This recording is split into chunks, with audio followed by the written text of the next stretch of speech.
Assalamualaikum warahmatullahi wabarakatuh. Masih segar semua? Masih ya? Masih konsentrasi semua ya? Oke. Adik-adik ini kan semua datang dari sekolah.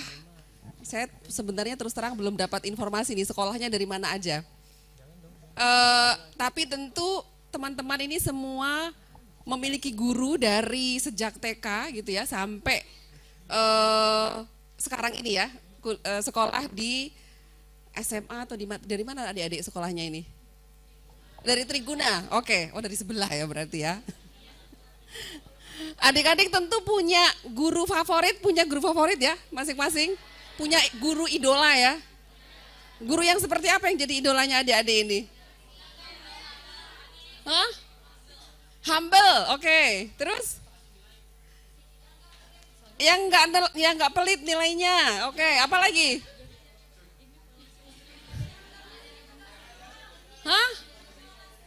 Yang nggak ngasih tugas doang, oke. Berarti perlu dikasih feedback gitu ya, perlu dikasih tahu tugasnya ini mana yang udah bener, mana yang harus diperbaiki lagi gitu ya. Oke, jadi adik-adik sudah punya gambaran ini ya, guru favorit itu kira-kira seperti apa gitu ya. Nah, di mana tempat untuk bisa mencetak dan menghasilkan guru adik-adik semua? Ada yang mau jadi guru nggak adik-adik? Ada? Nah, saya kira luar biasa nih para pahlawan tanpa tanda jasa ya. Tapi pahlawan yang ada di belakangnya ada banyak predikatnya. Dan kalau mau tahu, kalau tadi sudah dipamerin dengan alumninya FST, Mas Taufan itu yang ganteng itu adalah alumni dari FITK.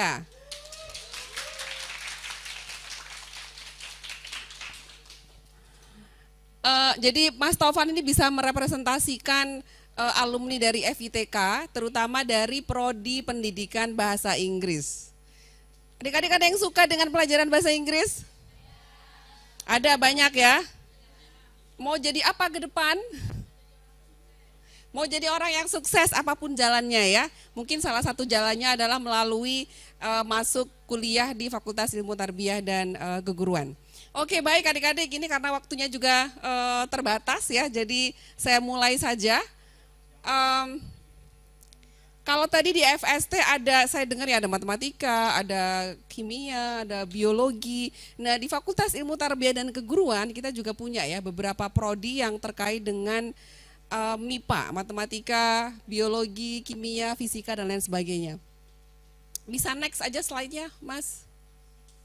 Oke, ini sejarah perjalanan dari FITK mengikuti perjalanan dari UIN Jakarta yang dulunya adalah Adia, fokusnya hanya untuk pendidikan agama, tapi kemudian bergerak ke lebih luas lagi dan pada tahun 2002 itu kemudian menjadi UIN Jakarta.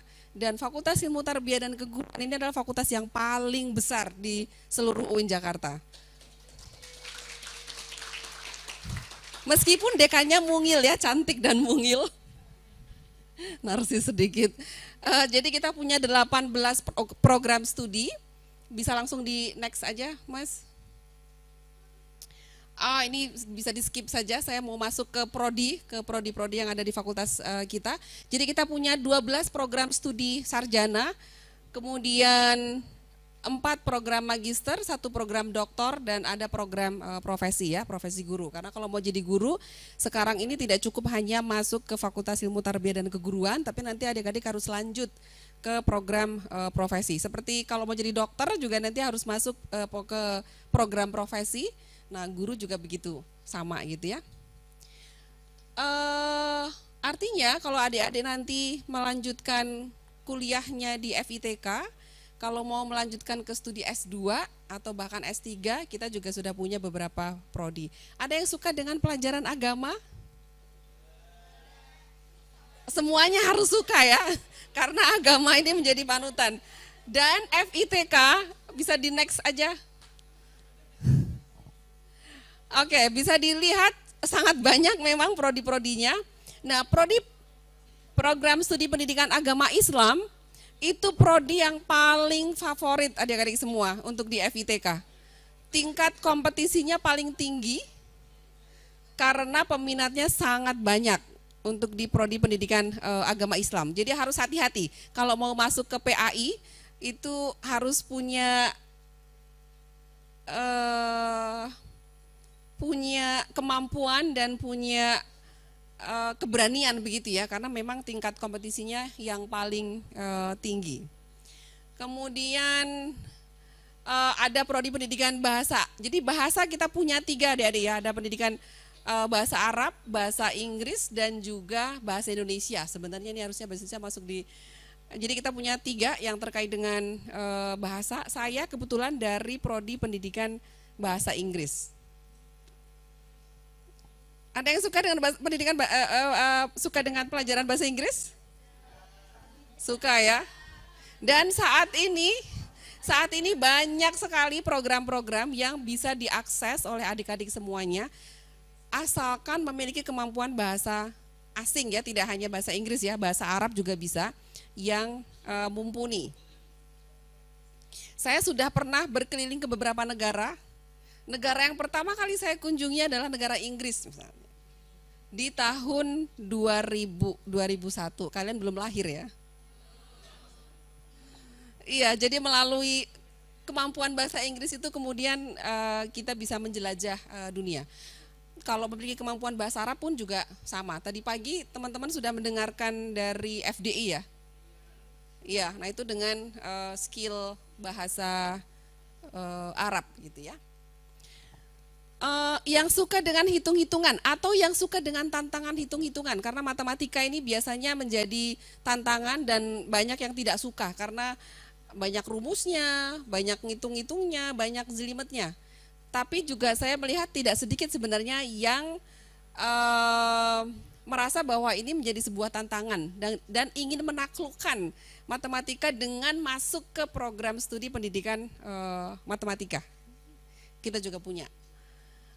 Yang terkait dengan MIPA, tadi sudah sempat saya sampaikan, ada pendidikan biologi, ada pendidikan fisika, dan juga ada pendidikan kimia. Kalau adik-adik semua ingin menjadi guru, ada cukup banyak ya prodi-prodi yang bisa kalian pilih sesuai dengan minat dan passion kalian sendiri. Kemudian yang suka dengan manajemen, kita juga punya prodi manajemen pendidikan. Ini S1 juga kita punya, S2 juga kita punya. Kemudian yang lebih spesifik suka dengan anak-anak, kita juga punya prodi pendidikan guru madrasah ibtidaiyah dan prodi pendidikan Islam anak usia dini. Dan saat ini di Jakarta ini TK-TK yang bagus gitu ya, dengan gaji yang juga bagus itu sangat banyak, dan alumni kita itu terserapnya sangat tinggi ya.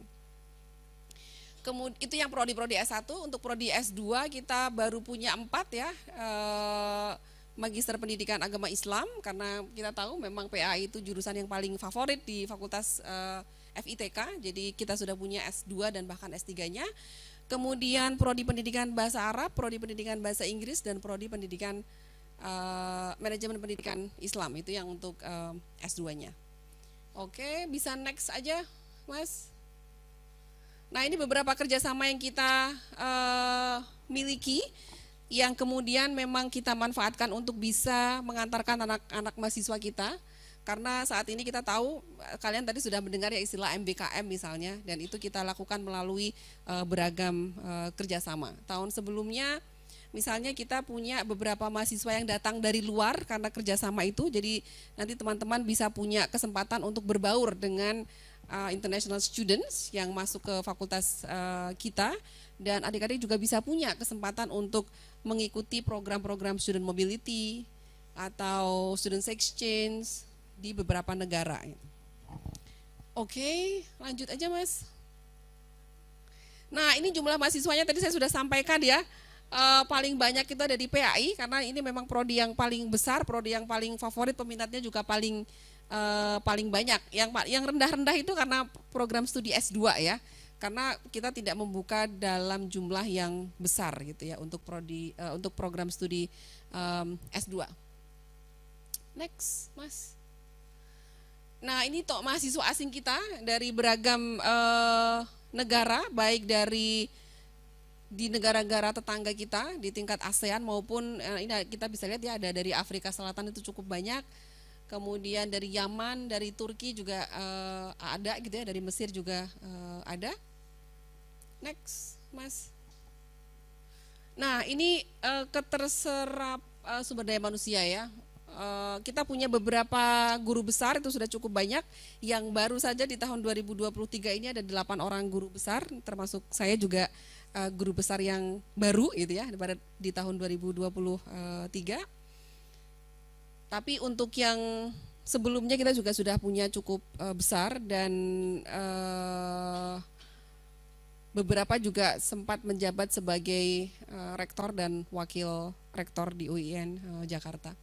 Next, Mas. Nah, ini beberapa fasilitas yang kita miliki, baik itu ruang kelas, kemudian ruang teater.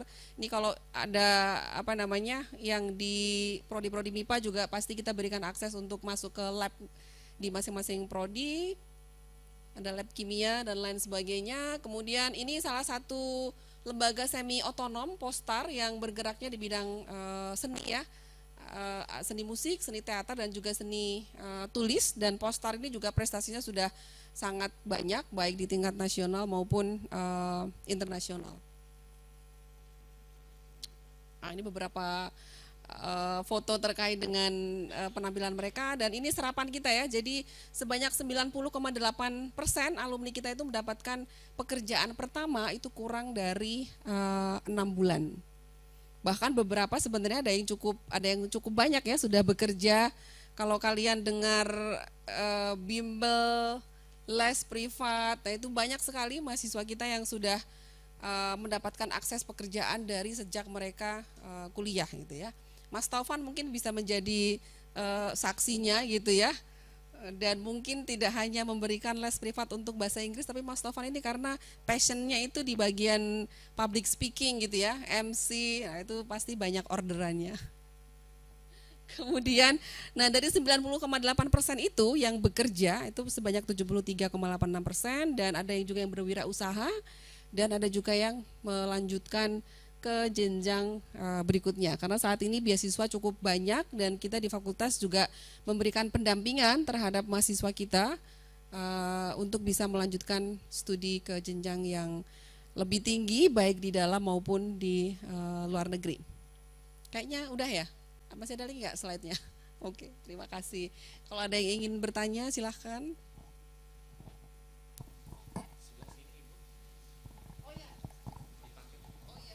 Lupa ya, tidak menengok sebelah sini. Ya, makasih Ibu. Izin bertanya, untuk tadi kan ada jurusan Madrasah Ibtidaiyah ya, perguruan. Itu untuk jenjang karirnya, apakah dari sini ada yang udah pernah gitu? Kalau saya boleh tahu, kira-kira untuk jenjang karirnya itu bisa kemana aja? Oke, untuk Ibu. Pendidikan, terima kasih atas pertanyaannya. Untuk PGMI ya kita menyebutnya, jenjang karir utamanya adalah sebagai guru kelas. Guru kelas di MI atau di SD. Jadi artinya ketika di perkuliahan pasti akan mendapatkan mata kuliah yang nanti akan dipakai sebagai bekal untuk bisa mengajar, bisa menjadi guru kelas gitu ya. Tetapi profil lulusan di FITK itu tidak hanya sebagai guru ya, bisa menjadi peneliti. Artinya kalau jadi peneliti terkait dengan primary education, terkait dengan pendidikan dasar gitu, atau pebisnis dalam bidang pendidikan dasar, itu juga menjadi profil lulusan dari FITK. Terima kasih. Ada lagi? Oke.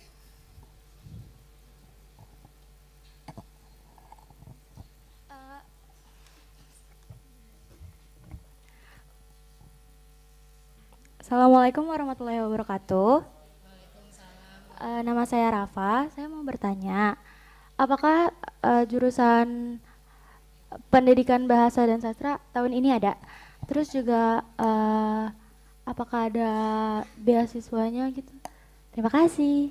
Oke, baik. Ada. Jadi Prodi Pendidikan Bahasa dan Sastra Indonesia ya. Semua prodi yang tadi saya jelaskan pasti dibuka setiap tahun melalui beberapa jalur ya.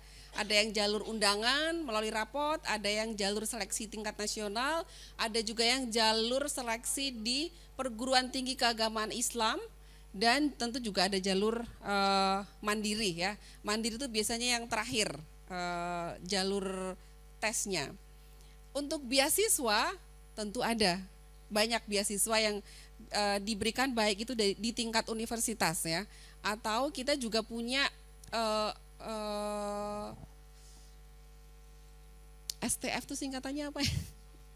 Social Trust Fund itu menjadi satu lembaga yang kita bisa apply untuk beasiswa.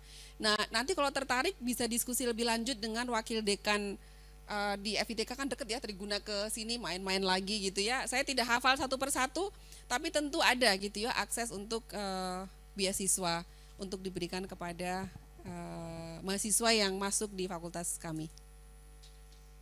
Terima kasih atas pertanyaannya. Ada lagi? Oke, ada dua lagi ya, silahkan.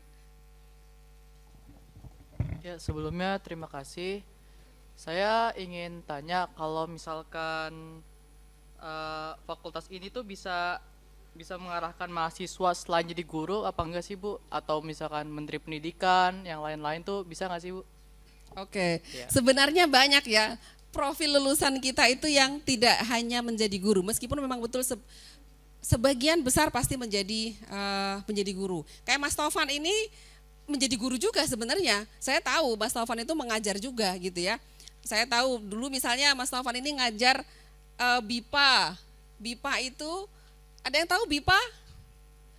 Bahasa Indonesia untuk penutur asing. Dan itu biasanya juga lumayan banyak ya, honornya untuk mengajar BIPA. Karena banyak perusahaan-perusahaan di Indonesia ini yang membutuhkan staf dari luar, tapi harus bisa berbahasa Indonesia. Dan itu dijembatani oleh mereka yang punya background bahasa asing tapi bisa mengajar bahasa Indonesia gitu ya. Jadi ada gitu ya.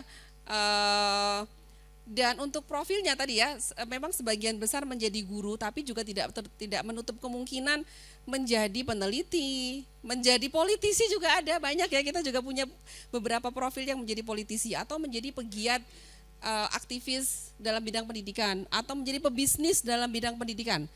Kalau kalian menggabungkan kemampuan pedagogik, kemampuan pendidikan dengan kemampuan teknologi, yang itu bisa kalian dapatkan kemampuan teknologinya dari bisa kursus, bisa otodidak, bisa mengikuti beragam kegiatan yang dilakukan oleh fakultas gitu ya, terkait dengan peningkatan kemampuan atau skill dalam bidang teknologi. Itu tentu juga bisa menjadi modal untuk kalian menggabungkan antara teknologi dan konten pendidikan.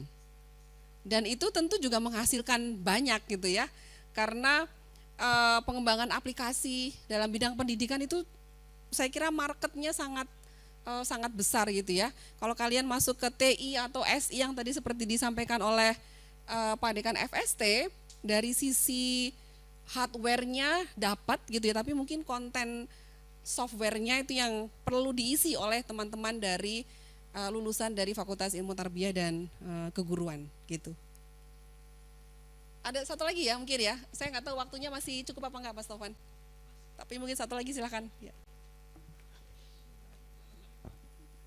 Perkenalkan, nama saya Novel Zaki Febrian dari SMA Triguna Utama. Izin bertanya Bu, untuk pendidikan apakah ada syarat untuk menghafal Al-Quran, dan untuk tadris, dan perbedaan antara tadris dan dengan pendidikan itu perbedaannya apa ya Bu? Terima kasih sebelumnya. Pertanyaan yang sangat bagus. Oke, apakah harus hafal Al-Quran? Tidak ya adik-adik, saya juga nggak hafal. Saya hafalnya surat-surat pendek sama ayat-ayat terkenal. Ayat terkenal itu maksudnya Yasin gitu ya, masih karena sering dibaca jadi akhirnya lancar dan hafal begitu ya. Jadi tidak ada kewajiban untuk menghafal Al-Qur'an gitu ya. Tetapi kalau mau masuk ke tadi ke PAI sudah pasti harus punya kemampuan agama yang kuat begitu ya. Karena memang pada akhirnya nanti akan menjadi guru PAI di sekolah umum maupun di madrasah gitu ya. Jadi tidak ada keharusan, tetapi untuk prodi PAI tentu harus punya kemampuan agama yang bagus, dan untuk prodi pendidikan bahasa Arab tentu saja harus punya kemampuan bahasa Arab yang juga memadai gitu ya. Tadi pertanyaan selanjutnya apa tadi selain perbedaan tadris dan pendidikan? Gini, jadi itu sebenarnya hanya perbedaan istilah. Kenapa ada perbedaan istilah? Jadi dulu sejarahnya karena izin penerbitan prodi itu datangnya dari Kementerian Agama, maka disebut dengan tadris gitu ya. Tetapi yang izinnya datang langsung dari Kemendikbud, maka disebut pendidikan. Dan saat ini kita sedang mengirimkan permohonan untuk mengubah semua yang tadris pendidikan bahasa Inggris, tadris bahasa Inggris, tadris bahasa dan sastra Indonesia misalnya, itu diubah menjadi pendidikan semuanya. Jadi jalur koordinasi kita itu nanti langsung dengan Kemendikbud. Jadi perbedaannya hanya itu aja. Tahun ini semua insya Allah akan berubah semua menjadi pendidikan, tidak lagi tadris gitu. Gitu ya. Terima kasih atas pertanyaan kritisnya. Saya kira cukup ya.